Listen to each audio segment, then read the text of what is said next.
असलेल्या माझ्या तमाम हिंदू बांधवांनो, भगिनींनो आणि मातांनो, गेले 4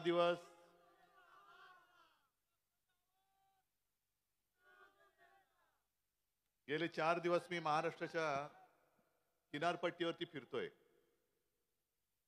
2 दिवसापूर्वी रायगड जिल्हा झाला आणि आज तुमच्या समोर आहे सिंधुदुर्गामध्ये. आणि एक वेगळं दृश्य मला पाहायला मिळते. आपल्या काळामध्ये 2 चक्रीवादळं आली होती, टोकते आणि निसर्ग. ती आली आणि आपलं नुकसान करून गेली.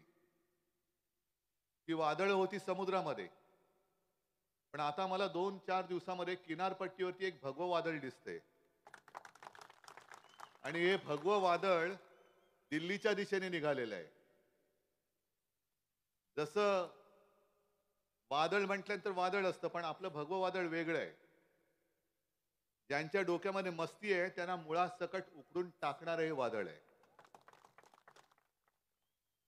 मगाशी मी सिंधुदुर्ग किल्ल्यात गेलो आणि वैभवचं खरंच कौतुक केलं. भास्कर उद्धव उद्धव म्हणत आहे की केवढे उद्धवमय झाले, त्याची एक प्रचिती आहे. पण वैभव, तुझं मी खरंच कौतुक का केलं? कारण छत्रपती शिवाजी महाराजांचं एकमेव मंदिर आपल्या या सिंधुदुर्गात आहे. आणि यापूर्वी सुद्धा ते मंदिर होतं, ते बऱ्याच वर्षांपासून आहे. पण आजपर्यंत कोणालाही सुचलं नव्हतं की आपल्या राजाला शोभेचं एक चांगलं सिंहासन करायचं. आणि हे सिंहासन सोन्याचं नाहीये. हे आपल्या महाराष्ट्राची ओळख आहे. दगडांच्या देशा, कणखर देशा, राकट देशा, दगडांच्या देशा. तसं ते अस्सल दगडांचा सिंहासन आहे. आणि आपल्याला सुद्धा आपल्या महाराष्ट्राची ओळख तीच ठेवायची. कणखर देशा, राकट देशा, दगडांच्या देशा. हे आता जे चाललंय गुंडांच्या, लाचारांच्या, नामर्दाच्या देशा, ही आमच्या महाराष्ट्राची ओळख नाहीये. दिल्ली समोर म्हणजे आग्र्याच्या दरबारात सुद्धा न झुकणारे आमचे छत्रपती शिवाजी महाराज, त्यांच्यापासून त्यांचा आदर्श घेऊन आम्ही पुढे निघालेले त्यांच्या विचारांचे वारसदार आहोत.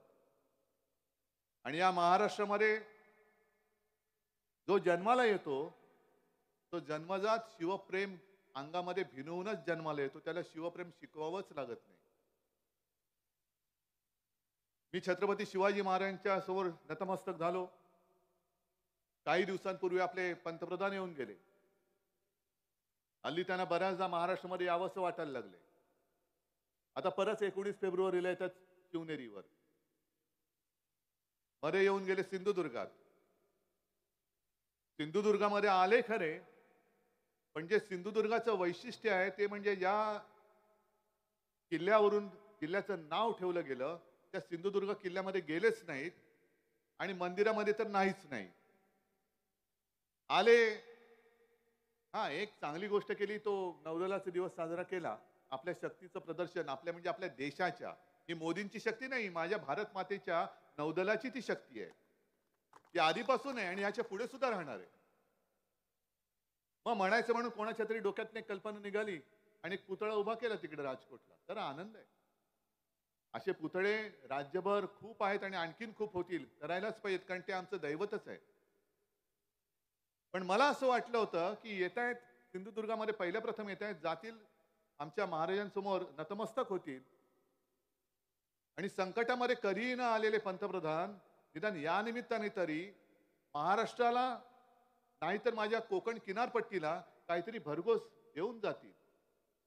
दिलं तर काहीच नाही, पण उलटा आपल्या राज्यात येणारा तो पाणबुडीचा पर्यटन प्रकल्प होता तो गुजरातला घेऊन गेले.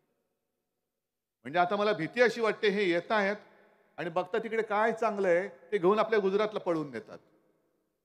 अहो मोदीजी, तुम्ही देशाचे पंतप्रधान आहात. गुजरातचे मुख्यमंत्री होतात तेव्हा तुम्ही जे करत होता ते ठीक आहे, पण आमचं काही गुजरात बद्दल द्वेष नाही आमचा. गुजरातला तुम्ही जरूर समृद्ध करा, पण तुमची जी एक अशी थोडीशी भावना आहे की गुजरात समृद्ध झाला तर देश समृद्ध होईल. माझा महाराष्ट्र समृद्धच आहे.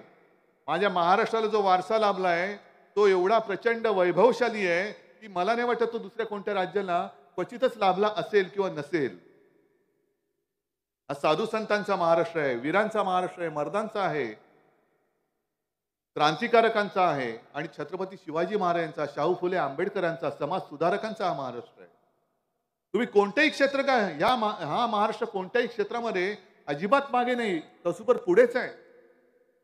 आणि मग ज्या ज्या वेळेला तुमचं ठीक आहे, गुजरातचं प्रेम गुजरातपुरतं ठेवा. गुजराती आमचाच आहे. इथे सुद्धा गुजराती बांधव आले असतील, माता भगिनी आले असतील, महाराष्ट्रभर राहतात, देशभर राहतात. कधीही आम्ही आणि गुजराती असा दंगा नाही झाला, अजिबात नाही झाला. आणि ज्या ज्या वेळेला गुजरातवरती संकट आलं, अगदी भूजचा भूकंप झाला होता, त्याही वेळेला तुम्ही कुठे होतात काय माहिती नाही, कारण हल्ली हल्ली तुमचा उदय झाला, पण भूजच्या वेळेला असाल करायची तुम्ही नाही म्हणत नाही. कारण जसं देवेंद्र फडणवीस बाबरी पाडताना होते असं म्हणतात, कोणीतरी सांगितलं की वरती चढले आणि त्यांच्या वजनानेच बाबरी पडली असेल. नाही असू शकतं, मी काय सांगू शकत नाही, गर्दीत कोण कोणाला ओळखते. तसं भूजच्या वेळेला तुम्ही असाल, पण भूजच्या वेळेला सुद्धा भूकंपाच्या वेळेला शिवसेनेने तिकडे मदत केली होती आणि मी स्वतः तिकडे गेलो होतो. सुरेश दादा जैन माझ्यासोबत होते. भारतीय कामगार सेनेच्या वतीने आपण तिकडे मला वाटतं शाळेचीच एक इमारत बांधली होती.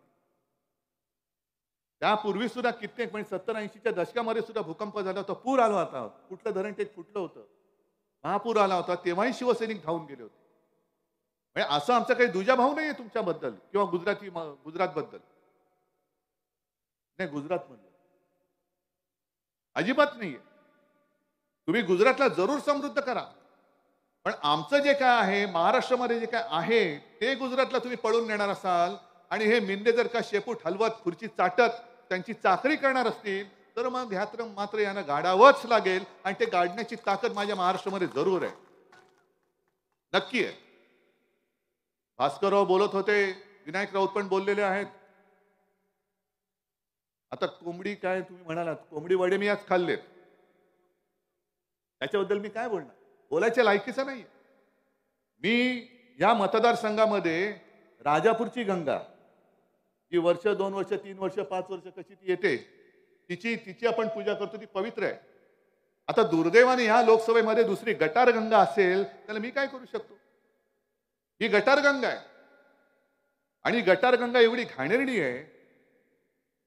तुम्ही म्हणाल तुम्ही सारखे मोदी मोदी मोदी काय म्हणता हो. म्हटलं मोदी मोदी आपण करत नाही, कारण शेवटी काय होतं काही वेळेला आपल्यावरती जे येतं ते थोडं तरी काही अंशात परत द्यावं लागतं. आपले पंतप्रधान मोदीजी मध्ये कुठल्या तरी एका प्रचार सभेत तिथे बाहेरच्या राज्यात बोलले होते की मैं रोज 2-3 किलो गालिया खाता हूं, असं आपले पंतप्रधान म्हणाले होते. तुमच्या लक्षात असेल, मैं रोज 2-3 किलो गालिया खाता हूं. मग प्रधानमंत्रीजी तुमचे हे भोका पडलेली टिनपाट जी आहे तिकडे डबडी, ते आम्हाला काय रसगुल्ले देतात. वो क्या कहते हैं, क्या बात करते हैं. आणि मी माझ्या सर्व शिवसैनिकांना सांगितले की त्यांना संस्कृती नाहीये, त्यांच्यावर संस्कार नाही आहेत, ते बोलतील म्हणून त्यांच्या भाषेत आपण उत्तर द्यायचं नाही. मात्र एक आता याच्या पुढे करायचं, ते ज्या भाषेत माझ्यावर बोलतील, आपल्या कुटुंबियांवरती बोलतील, आपल्यापैकी कोणालाही बोलतील, ते बोलल्यानंतर ते टिनपाट बोलल्यानंतर आपलं म्हणजे माझं नाव असेल ते माझं नाव बाजूला ठेवायचं आणि अगदी बेधडक, होय बेधडक भाजपाच्या वरपासून खालपर्यंत कोणताही नेता तुम्हाला आवडता नावडता असेल त्याचं टाका आणि तो त्याला बोलला आहे असं समजून तुम्ही ते ऐका आणि तसं ते वाचा. मग मोदी जी आपको समझ में आएगी गालियां क्या होती है, क्या होती है गालियां. तुमच्या पक्षामध्ये जे काही चाललेलं आहे, ज्या गोळीबाराचा तुम्ही उल्लेख केलात भास्करराव, भारतीय जनता पक्ष आपण सुद्धा 20-25-30 वर्ष त्यांच्या सोबत होतो. त्यावेळेला आपल्या अख्ख्या देशामध्ये आज मला एक गोष्टीचा अभिमान आहे की आज मुस्लिम बांधव सुद्धा इकडे आलेले आहेत, मोठ्या प्रमाणावर आहेत. काल परवा पण होते. याचं कारण त्यांना आता कळलंय की यांचं हिंदुत्व वेगळं आहे. आपलं शिवसेनेचं हिंदुत्व हे घरातली चूल पेटवणार आहे आणि त्यांचं हिंदुत्व हे घर पेटवणार आहे. हा आमच्या हिंदुत्वातला फरक आहे. आम्ही सुद्धा श्रीरामाचे भक्त आहोत, आम्ही सुद्धा जय श्रीराम म्हणतो, पण आम्ही भाजपमुक्त जय श्रीराम बोलतो. भाजपमुक्त जय श्रीराम. कोणी तुम्हाला बोलेल जय श्रीराम, होय भाजपमुक्त जय श्रीराम. कारण श्रीराम ही कोणाची खासगी प्रॉपर्टी नाही. पण त्यावेळेचा जो एक भाजपा होता, संपूर्ण देशामध्ये एक विचित्र वातावरण होतं. कोणी कोणाला म्हणजे भाजप आणि शिवसेना अख्ख्या देशात अस्पृश्य होते राजकारणामध्ये, एकमेकाच्या जवळ यायला कोणी तयार नव्हते. त्या काळामध्ये मोदीजी पहिला तुम्हाला भाजपला तारलं असेल ते माझ्या महाराष्ट्रामध्ये माझ्या वडिलांनी हिंदू हृदय सम्राट शिवसेना प्रमुखांनी तारलेलं आहे आणि त्यांचा मी सुपुत्र आहे. आज तुम्हाला घराणेशाही म्हटल्यानंतर चटके बसतात. अरे ज्या शिवसेना प्रमुखांनी तुम्हाला अटलजींच्या वेळेला वाचवलं, जर शिवसेना प्रमुख तुमच्या मागे उभे राहिले नसते तर हे सत्य आहे की तेव्हा अटलजींनी यांना उचलून एराच्या टोपलीत टाकून दिलं असतं. पण त्यांच्या मुलाला तुम्ही तोडून टाकतायत. मला राजकारणात खतम करायला निघालात. जरा चला या अंगावरती बघूया, ही माझी ताकद आहे, ही माझी वडिलोपार्जित संपत्ती आहे, या अंगावर. आणि एक लक्षात घ्या, आम्ही छत्रपती शिवाजी महाराजांचे मावळे आहोत, शिवसेना प्रमुखांचे शिवसैनिक आहोत. जर भारतीय जनता पक्षामध्ये थोडी जरी हिंमत किंवा मर्दपणा असेल, भारतीय जनता पक्षामध्ये शिल्लक राहिला असेल, कारण मर्दपणा हा रक्तात असावा लागतो, तो 50 खोक्यांनी विकत नाही घेता येत. ते घेतले 50 खोके आणि दे मला मर्दपणा, नाही, अजिबात नाही. मर्दपणा हा दत्तक घेता येत नाही. मर्दपणा हा अंगात असावा लागतो, धमन्यात असावा लागतो. तो माझ्या शिवसैनिकात आहे. आणि म्हणून मी तुम्हाला आव्हान देतोय भाजपवाल्यांनो, जर तुमच्यात मर्दुमकी जरा तरी शिल्लक राहिली असेल तर तुमचे जे घरगडी आहेत, ईडी, सीबीआय, इन्कम टॅक्स आणि नाईलाजाने पोलीस यांना बाजूला ठेवा. आणि असेल तुमच्यामध्ये काही शिल्लक तर मैदानामध्ये या, होऊन जाऊ द्या आमने सामने, बघूया कोण कोणाच्या पाठीला माती लावतो. अरे लोकशाही आहे ना,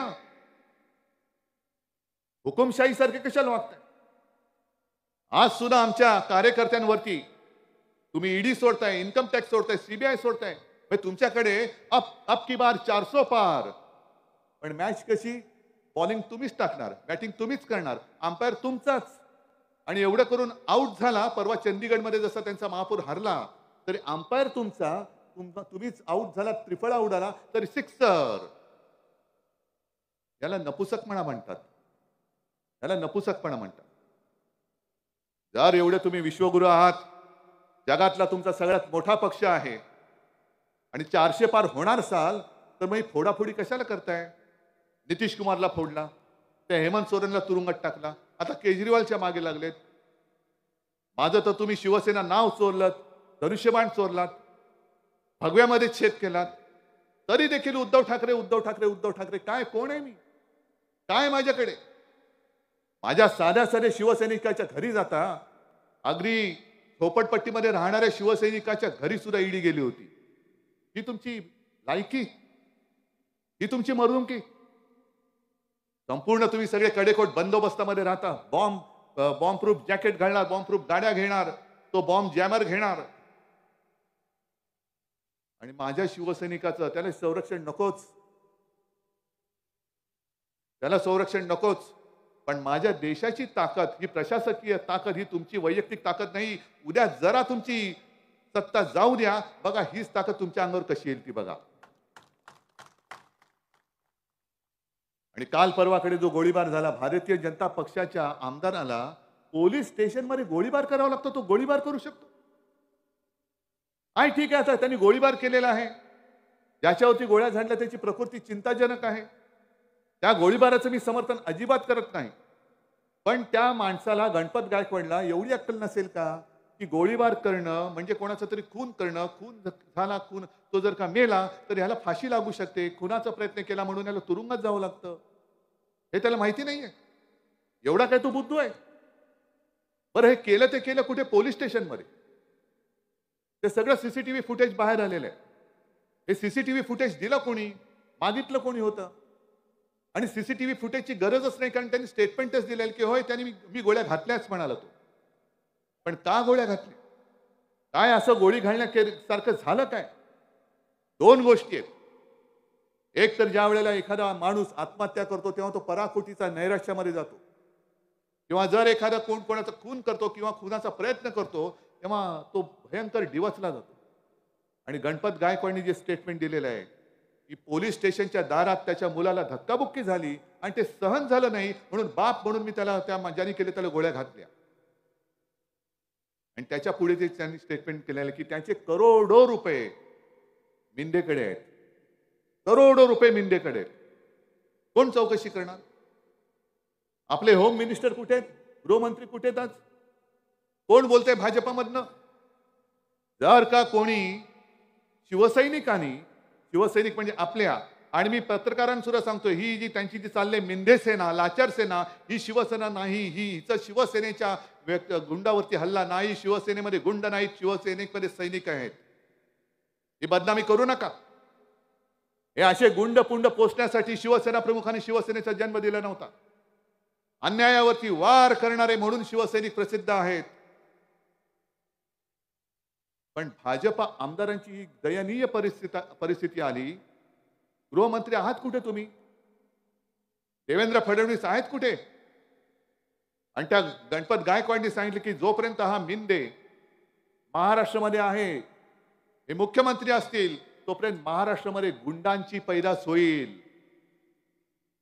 मराकट देशा, कणखर देशा, दगडांच्या देशा, त्याची ओळख हे गुंडांच्या देशा करतील. हे आपल्याला चाललेलं आपल्या डोळ्यादेखत होणार आणि आपण बघत बसणार. कोकणाने जी एक चांगली गोष्ट केली, मला खरंच अभिमान आहे तुमचा सगळ्यांचा. मागाशी भास्करराव तुम्ही सांगितलं की वैभवला निवडून दिलं. गेल्या वेळेला खरं हा मतदारसंघ थोडक्यामध्ये आपण म्हणजे शेवटच्या 10-15 दिवसात हा लढवला, पण या वेळेला त्या टिनपाटाला आणखीन भोका पाडायची. उभाच राहता कामा नये, परत पुन्हा उभा राहता कामा नये. पण विनायक राऊत त्यांनी त्यावेळेला ठाण बांधून बसले. वैभव, तू सुद्धा ठाण बांधून बसलास, उभा राहिलास. कारण मला माहिती आहे, जेव्हा ती पोटनिवडणूक झाली होती, शिवसेना प्रमुखांनी यांना लात मारून गेट आउट सांगितलं होतं. यांनी शिवसेना सोडली नव्हती, याला हाकलला होता शिवसेनेतून गेट आउट म्हणून. हे जे सांगत असतील की मी शिवसेना सोडली नाही, याच्या लात घातलेल्या पार्श्वभागावर शिवसेना प्रमुखांनी. आणि तेव्हा जे काय वातावरण होतं पोटनिवडणुकीमध्ये, एक भयभीत असं वातावरण होतं. आपलं गोवेकर, त्याचं काय झालं तुम्हाला कल्पना आहे. त्याच्या आधी श्रीधर नाईक, सत्यविजय भिसे, हे असे सगळे गेले, कोणाचा कोणाला पत्ता नाही. आणि सगळे जेव्हा जेव्हा मी इथे आलो आणि ज्यांच्या ज्यांच्या गावात गेलो, सगळे सांगत होते की उद्धवजी, इकडे कोणतरी एक ठाण बांधून बसणारा माणूस द्या, आम्ही सगळे तुमच्या बरोबर आहोत, या गुंडाला आम्ही पाडणारच. म्हणून मी तुम्हाला धन्यवाद देतोय, कारण कोकणनी एक चांगला पायंडा पाडला, की नाहीतर आज कोकणात काय झालं असतं. हे कल्याणमध्ये जे काय काल घडलं, तर आजपर्यंत कोकणामध्ये काय घडलं असतं. तुमची मुलं बाळ सगळी सुरक्षित राहिली असती. हे गुंड एवढे चढले, एवढे मातले, त्यांना मंत्रिपद दिली गेली. मला खरंच भाजपाचं खरं एक दया येते भाजपाची, की तुम्ही कोणाला पोचता आहात, कोणाला मंत्री करता आहात. आम्ही होतो ना तुमच्या सोबत. एक कडवट ज्या वेळेला भाजपावरती टीकेचे प्रहार होत होते, अगदी गोपीनाथ मुंडेंवरती झाले, तेव्हा शिवसेना प्रमुखांनी त्यांना वाचवलं होतं.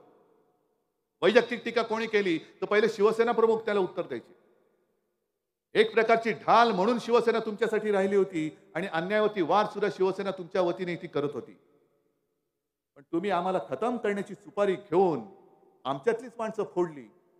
बरं, आता मोदीजींना एक नवीन साक्षात्कार झाले की आता घराणेशाही नको. मग मी असं समजू, इकडे सूक्ष्म लघु सुद्धा घराणेशाही राहणार नाही. ही गद्दारांची घराणेशाही, खोका पडलेल्या टिनपाटांची घराणेशाही, याच्या पुढे या घराण्यातल्या एकालाही तिकीट मिळणार नाही असं मी समजायचं का? तसं पंतप्रधान जाहीर करतील. आणि समजा पंतप्रधान जाहीर करणार नसतील तर हे जे इथली टिनपाट घराणेशाही आहेत ते करतील का? कारण त्यांना आता ते पंतप्रधान म्हणजे देव आहेत. मग तुमच्या देवाची इच्छा अशी असेल की यापुढे घराणेशाही नाही, तर या घराण्याने असं जाहीर करावं की आम्ही लढणार होतो, पण मोदीजींची इच्छा आहे, आम्ही राजकारणातून आता निवृत्त होत आहोत. करा जाहीर, करा जाहीर. पण हे सगळं तुमची जी पालखी वाहत आहेत, तुमच्या पालखीचे भोई, त्यांचे सगळे म्हणजे मी कल्याणपासून सुरू केलं. कल्याणमध्ये सुद्धा घराणेशाही आहेच, आपणच उभी केली होती. कल्याणमध्ये सुद्धा गद्दारांची घराणेशाही आहे. आणि काल त्याच्यातनंच त्यांच्याच गुंडापुंडामधून ते गँगवॉर झाले. सरकारमध्ये हे गँगवॉर होतंय. सरकारचं काम काय आहे की गुंडांचा बंदोबस्त करायचा. तुम्ही तर गुंड पोचता आहात. कल्याणमध्ये घराणेशाही आहे, रायगडमध्ये घराणेशाही आहे, इकडे सिंधुदुर्गामध्ये त्यांची घराणेशाही आहे, नगरमध्ये घराणेशाही आहे, बऱ्याच ठिकाणी घराणेशाही. ही सगळी घराणी तुम्हाला चालतात. पण तुमच्या सोबतीने हिंदुत्वाचा भगवा घेऊन चालणारा उद्धव ठाकरे नाही चालत, शिवसेना नाही चालत. हे कोणते विचार? हे सडके विचार आहेत. हे सडके विचार आहेत. पण मला त्यांच्या पक्षाशी देणं घेणं नाही. मला दया एवढ्यासाठीच येते की आपल्याला खतम करण्याच्या नादात त्यांनी जे विष त्यांच्या पक्षात घेतलं, हा संपूर्ण भाजपा आता या गुंडांपुढे हतबल झालेला आहे. काही करू शकत नाही. म्हणजे भास्करराव, तुम्ही जी काही नावं घेतली, या गुंडांचं परवा त्यांनी गोळीबार केला, त्याला अटकेत टाकला. पण या मिंद्याच्या एका आमदारांनी भर गणपती विसर्जनाच्या मिरवणुकीमध्ये त्याच्या पिस्तुलातून गोळी झाडली होती. त्याच्यावरती अटक बिटक काही नाही. आता करायची त्याला क्लीन चिट देऊन, हा महेश आहे ना त्या वॉर्डातला, सिद्धिविनायकाचा अध्यक्ष केला. दुसऱ्या एकाने एका बिल्डरच्या पोराला पळवून नेला होता, त्याच्यावरती काही केलं नाही. हे असेच आहेत सगळे. म्हणजे मिंध्यांकडे गेले तर काही होणार नाही. म्हणजे मला असं वाटतं की काही काही शब्दांचा अर्थ असा आहे की काय, कि आप जितना भ्रष्टाचार करना है करो, जिसने लोगों को मारना है मारो, और भाजपा में आ जाओ, कोई आपका बाल भी बाका नहीं कर सकता. ये मेरी गारंटी है, मोदी गारंटी है, मोदी गारंटी है. ही तुमची गॅरंटी? या गॅरंटीला काही अर्थ नाहीये. पण गुंडांचं जर तुम्ही असं सांगितलं असतात की एक सर्वसामान्य माणसं, जसं तुम्ही ती मला वाटतं शिंदे ताई ती आपली ठाण्याची, जिच्या पोटामध्ये लाथा मारल्या, मी गेलो होतो त्या ताईला भेटायला. काय गुन्हा होता तिचा? महिला गुंड, म्हणजे गुंड पण महिला गुंडाने तिला मारलं. आणि ती हात जोडून विनवणी करते की मला मारू नका, मी उपचार घेते. नाही, फरफटवलं, तिला मारलं तरी कोणावरती कारवाई नाही. ही अशी बेबंदशाही आपण समजून घेणार, त्याला मतदान करणार.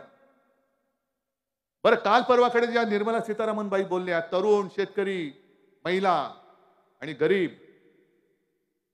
यांच्या 4 जातींवरतीच आम्ही काम करणार. जरूर करा.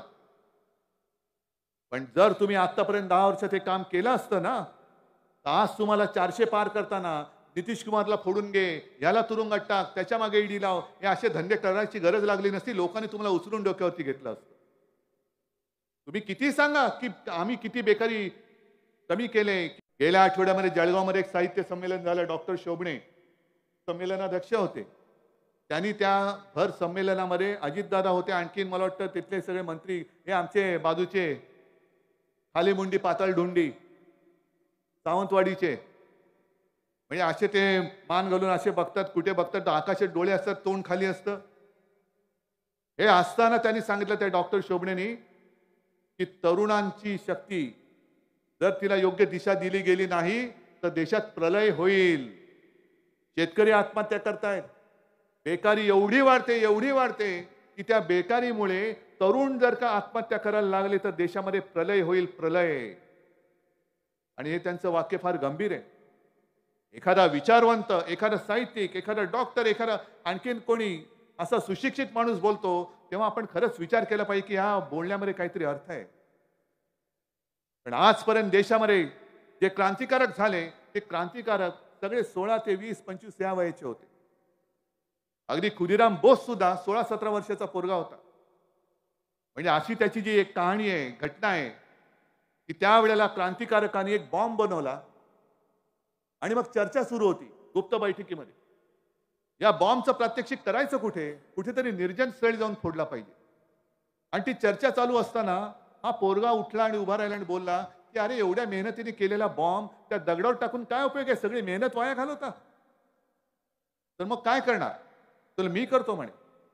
त्यांनी घेतला तो बॉम्ब आणि एका इंग्रज अधिकाऱ्याच्या टाळक्यावरती ठेवला. ह्याला फोडायचा दगड नाही, इंग्रज अधिकाऱ्याचं टाळकं पाहिजे. त्याने तो फोडला तसा टाळक्यावर. आणि मग त्याला पकडला गेला. तो, त्याला फाशीची शिक्षा झाली. आणि मग एका कोणत्या तरी म्हणजे ज्याचं नाव नाही अशा कवीने एक कविता त्याच्यावरती केलेली आहे. आणि त्याच्यात त्यांनी म्हटलं की तो शेवटचा क्षण जेव्हा आला तेव्हा खुदीरामची आई त्याला भेटायला गेली. आणि खुदीरामने तिला सांगितलं की आई, तू रडू नकोस, काही काळजी करू नकोस. मी आजचा हा माझा जन्म माझ्या भारत मातेसाठी होता, पण पुढचा जन्म मी मावशीच्या पोटी जन्माला घेईन, तो तुझ्यासाठी असेल. आणि मावशीला जे बाळ होईल ते बाळ झाल्यानंतर त्याच्या गळ्याकडे बघ, त्या गळ्यावरती एक ती खूण असेल. ती खूण आता मी जे फाशीला जातोय, फाशी मला दिली जाते, त्या फाशीच्या दोराची असेल आणि ती खूण बघ आणि ओळख तुझा खुदिराम परत आलेला आहे म्हणून. काय तयारीची माणसं होती, काय तयारीची मुलं होती. पण त्याने इंग्रज सत्ता हादरून टाकली, हलवून टाकली. काय इंग्रजांची सुद्धा मस्ती होती.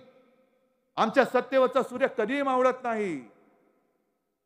आता त्यांच्या सत्तेचा सूर्य किती ठिकाणी उगवतो कल्पना नाही, पण आता त्यांच्या देशामध्ये हिंदुस्थान वंशाचा माणूस पंतप्रधान आहे. ही इंग्रजांची मस्ती जर उतरू शकते, तर तुमची देशी मस्ती आम्हाला उतरवता नाही येणार.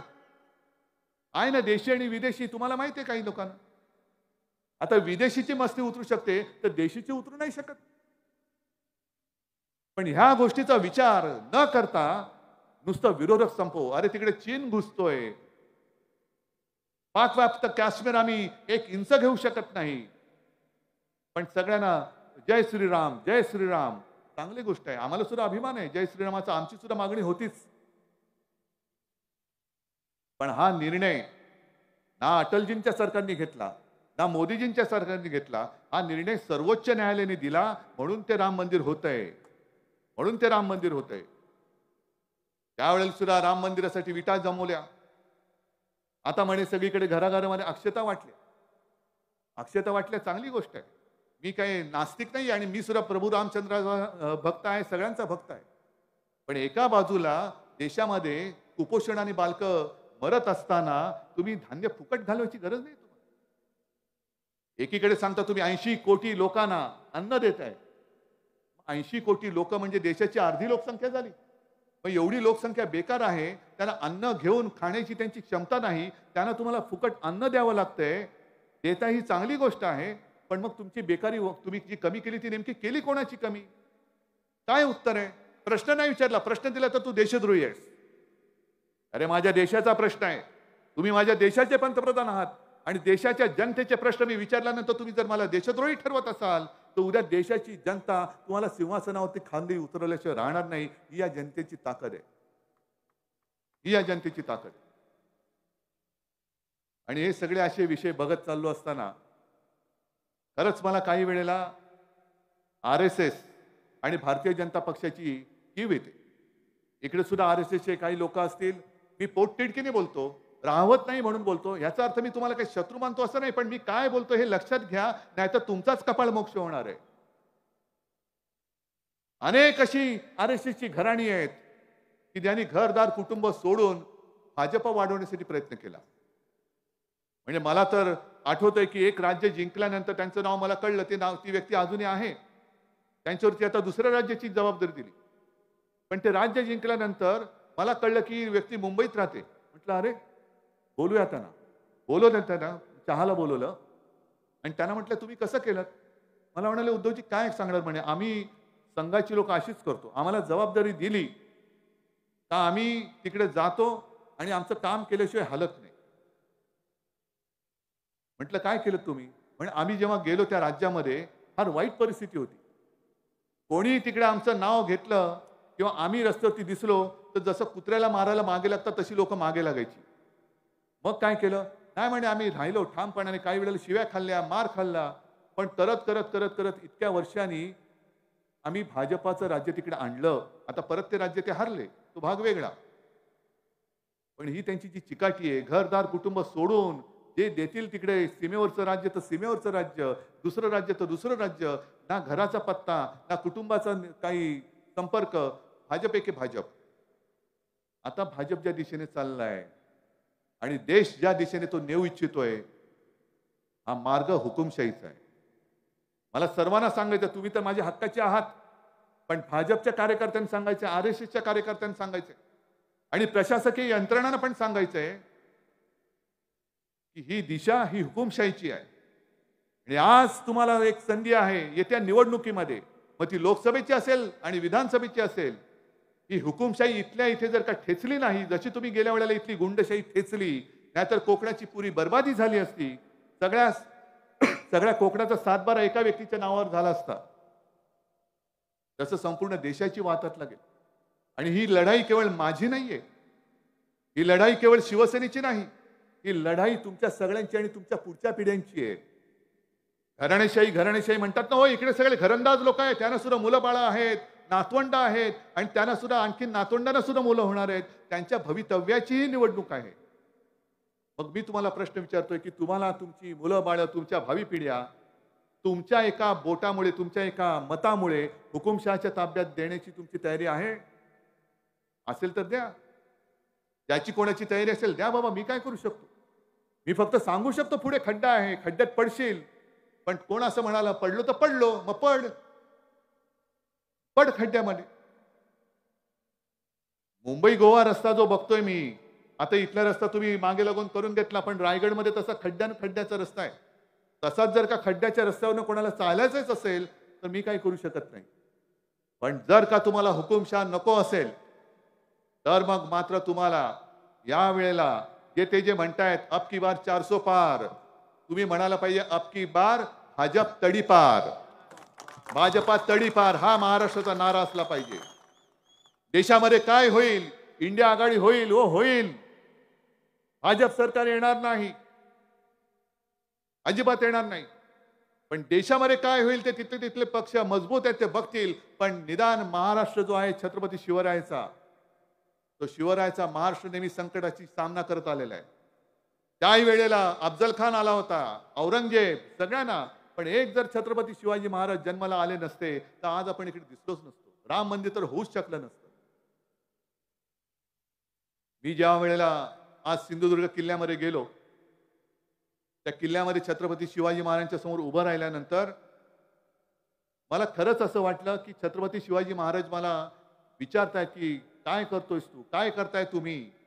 माझं केवळ नाव घेता, छत्रपती शिवाजी महाराज की जय जोरात बोलता, आमच्या जयंत्या जोरात साजऱ्या करता, भगवे फडकवता, ढोल ताशे वाजवता, पण शिकलात काय माझ्याकडून? आहे तुमच्यामध्ये हिंमत? ज्या वेळेला ते संकट आलं होतं त्या संकटाची सामना करणारा छत्रपती शिवाजी महाराजांसारखा एखादा तरी मावळा आपल्यामध्ये शिल्लक आहे का? आपण घेणार आहोत त्यांच्याकडनं काहीतरी. आणि तिथे जे मी बोललो तर तेच परत सांगतो की छत्रपती शिवाजी महाराजांच्या समोर मी नतमस्तक होऊन याच 4 ओळी बोललो होतो. तव शौर्याचा एक अंश दे, तव धैर्याचा जरा स्पर्श दे, तव जीवनातील एक क्षण दे, आणि तव तेजातील एकच किरण दे. बस मला एक क्षण, एक अंश, एक किरण एवढा पुरेसा आहे. तेव्हाचं जे काय होतं तेवढं हे मोठे कोणी नाही आहेत. एक तर यांच्यामध्ये स्वतःची ताकद नाहीये. जी ताकद आहे ती सगळी ताकद जनतेच्या कराच्या पैशातून ज्यांना पगार जातो त्या प्रशासकीय यंत्रणेची आहे. मग ती ईडी असेल, सीबीआय असेल, इन्कम टॅक्स असेल, पोलीस सुद्धा असतील. आणि सत्ता बदलल्यानंतर या सगळ्या शक्ती, या सगळ्या यंत्रणा आपल्याकडे येणार आहेत. म्हणून कोणी असं समजू नये की मला सत्तेचा अमरपट्टा आहे. अजिबात तसं कोणाचं नसतं. लोक येत असतात, लोक जात असतात, पण देश तसाच राहत असतो. माझ्या भारत मातेचा इतिहास हजारो वर्षाचा आहे. माझा भगव्याचा इतिहास सुद्धा हजारो वर्षाचा आहे. तुम्हाला काय वाटतं या भगव्याशी गद्दारी ह्या आत्ताच झालेली आहे? या भगव्याशी गद्दारी तेव्हाही झाली होती. अगदी छत्रपती शिवाजी महाराजांच्या काळामध्ये सुद्धा भगव्याशी गद्दारी करणारी लोक होती. आणि या सगळ्याची दखल इतिहासाने घेतलेली आहे. म्हणूनच तानाजी मालुसरे म्हटल्यानंतर आपण आदराने आपली मान खाली जाते. कान्होजी जेदे, बाजी प्रभू घोरपडे, हे सगळे, यशाजी कंक, हे सगळे छत्रपती शिवाजी महाराजांच्या सोबत राहिले. मेलो तरी 72, पण माझ्या शिवबाची साथ मी सोडणार नाही, माझा शिवबाचा भगवा मी सोडणार नाही. आणि म्हणूनच पराभव झाला होता. मिर्झा राजे जयसिंग हा सुद्धा हिंदूच होता, पण औरंगजेबाची चाकरी करत होता. औरंगजेबाची चाकरी. आणि प्रचंड सैन्य घेऊन आला. त्यावेळेला छत्रपती शिवाजी महाराजांना सुद्धा 2 पावलं मागे जावं लागलं. आग्र्याला तिकडे बंदिवान म्हणून जावं लागलं. तेव्हा जर का चॅनल असते आणि जर का वृत्तपत्र असती, संपलं हिंदवी स्वराज्य, संपलं, आता कोणी काही येत नाही, छत्रपती तेव्हा छत्रपती नव्हते, पण शिवाजी महाराज परत येत नाही, झाली असती बोंबा बोंब, सगळ्यांच्या प्रतिक्रियावर प्रतिक्रिया आल्या असत्या. पण तसं नाही झालं. महाराज धाडसाने, धाडस पाहिजे, धाडस पाहिजे. तलवारीने युद्ध लढता येतात, पण तलवार धरायला मनगट लागतं आणि मनगट चालवायला सुद्धा पहिलं मन लागतं. ते महाराजांकडे होतं. म्हणून महाराज त्या वेड्यातून सुद्धा, त्या आग्र्याच्या किल्ल्यातून सुद्धा परत आले आणि त्याच्यानंतर औरंगजेबाच्या नाकावर टिचून त्यांनी स्वराज्याची स्थापना केली. तशी पुन्हा आपल्याला आपल्या भगव्याची एक प्रतिष्ठापना आपल्या विधानसभेवर आणि दिल्लीच्या तख्तावरती सुद्धा करावी लागेल. तो आपल्या खऱ्या आयुष्यातला यशाचा एक क्षण असेल. हे सगळे क्षण आपण छत्रपती शिवाजी महाराजांकडनं मागून घेत असताना कशासाठी? मला मुख्यमंत्री तुम्ही बोललात ते खरंच आहे, एक अपवाद. कारण परतीचे दोर माझे कापले गेले होते म्हणून मला मुख्यमंत्रीपद स्वीकारावं लागलं. आणि सोडताना मी हा नाही विचार केला की अरे सोडू कसं हेड. जर मला चिकटून राहायचं असतं तर मी चिकटून राहू शकलो असतो. मला काय कळलं नव्हतं माझे आमदार फुटतायत. त्याला पकडून टाकू शकलो नसतं हॉटेलमध्ये. या मिंद्याचं काय उचलून कुठूनही दाढी उचलून धरून खेचून आणलं असतं त्याला. मी म्हटलं ही सडके, जसं मगाशी कोणी आंब्याची पेटी दिली, इकडेच दिली का तिकडे दिली? इकडेच दिली ना. आता कुठे ते आंबेवाले? हा, आता तुम्ही सगळे कोकणची लोक आहात. हे आम्ही लहानपणापासून ऐकत आलोय की आंब्याच्या पेटीत एक जरी नासका आंबा असला तरी अख्खी आंब्याची पेटी नसते. म्हणून मी पहिले नासके आंबे उचलून फेकून दिले. चल जा म्हटलं. हे माझे आहेत ना मर्दासारखे मर्द आहेत. आणि मर्द जोपर्यंत माझ्या सोबत आहेत तोपर्यंत मला कोणाची पर्वा नाही. फक्त मी लढाईला उभा आहे. तुम्ही साथ देणार आहात की नाही? तुम्ही सोबत देणार आहात की नाही? आणि तुम्ही विजय देणार आहात की नाही? मग या मतदारसंघात सुद्धा जो उमेदवार आपला असेल त्याला तुम्ही विजयी करावंच लागेल. तुम्हाला विजयी करणार आहात की नाही? सावंतवाडी आहे, वैभव आहे, हा मतदारसंघ, ही सगळी किनारपट्टी मला आपली भगवी करून पाहिजे. आणि खासदार तर आहेच, खासदार तर आहेच. मग या विजयाची जबाबदारी मी तुमच्यावर टाकू? जरा हात वर करून सांगणार बस. अरे एवढे हात वर झाले ना तर ते श्रीकृष्णाची कथा माहितीये ना. गोवर्धन त्यांनी उचलला होता आणि गोवर्धन त्यांनी एकट्याने नव्हता उचलला, त्याच्याबरोबर त्याच्या सगळ्या सवंगड्यांनी पण हात लावला होता. तेव्हा तो गोवर्धन पण उचलला गेला होता. तसाच हा माझ्या भारताच्या लोकशाहीचा गोवर्धन तुमच्या सगळ्यांच्या साथीने सोबतीने मी उचलल्याशिवाय राहणार नाही हे एक वचन देतो आणि आपली रजा घेतो. जय हिंद, जय महाराष्ट्र.